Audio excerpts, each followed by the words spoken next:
Religious freedom is a core human right that contributes to other societal goods. Tomorrow's leaders need to understand the essential and critical role that religious freedom plays in society.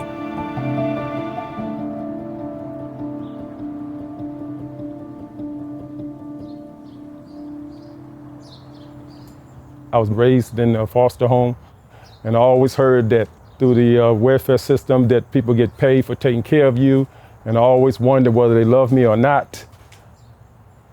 You know, I needed to know, what is my purpose? What is my peace? And it's through God that I was able to find out where my place, where I stand as a person. I think it can be really hard in school to orient yourself towards a goal and a purpose. But it made me realize that God and the chance to live out your faith and seek your faith is everywhere. And I find that when I do remember that it is, all of the anxiety about the future and where I'll be after I graduate diminishes a lot. There had been a murder in a field in southeast Washington, D.C. 9 young people had been shot and 4 of them had died. It was really tragic, but at that time, I was literally prompted by the Holy Spirit to start preaching there. And people began to come to Christ, and we actually ended up building a church. Project Eden came out of a vision that God had given me for an urban agricultural initiative or an urban garden. We've hired over 100 young people, and we do offer the food in the garden free of charge. I think that the religious perspective, it shapes everything I do, because I think about my activities, my endeavors in terms of what I can do with the gifts He has given me. You know, now, unlike the way I grew up, Jews are less safe, even in America, than they were just a few short years ago. It's really important for us to take note of a turning against the Jews insofar as it represents not just a turning against Jews, but a turning against religion and against religious freedom.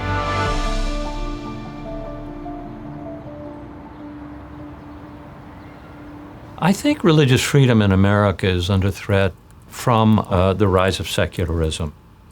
Unfortunately, in our contemporary culture, many people want religion out of our public discourse. There's been an increasing climate of silencing believers, silencing those whose views are not palatable to the popular culture. We have an amnesia that has crept into many of our institutions, where there's this sense that, well, maybe religious freedom is just a subset of freedom of expression or freedom of association. And it's something that we can more or less dispense with. Some of the things I worry about are healthcare, where people of faith should be free to follow their conscience. Another area that I have great concerns about is education. What we're seeing, particularly with the advance of gender ideology, is that the state is more than proposing, it's imposing. The growth in anti-Semitic attacks, in anti-Semitic rhetoric that we're seeing is very grave. Religious freedom is a crisis in the United States because we know historically that violent religious persecution occurs around the world and is preceded by invidious discrimination. And that's what's occurring in the United States against many religious communities. We need to recognize that our human dignity is bound up with this desire to live out our most deeply held beliefs, not just for ourselves, but for the life of the world, for the life of our communities.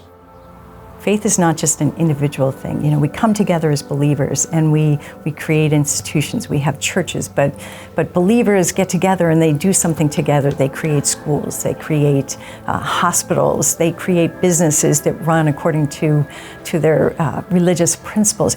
And that's a gift for society. The American genius has always been to bring religion into our public lives. We're in danger of losing that. RFI wants to recover the meaning and value of religious freedom in our country, which we fear is being lost amid some of the fierce battles that we're undergoing now. The Medical Conscience Rights Initiative is a multi-year, multi-state project to protect the religious conscience of healthcare workers and healthcare institutions. We are actually promoting a new initiative called the Brethren in the Faith Initiative, in which we hope to work with Christian leaders in particular to become champions in the fight against anti-Semitism.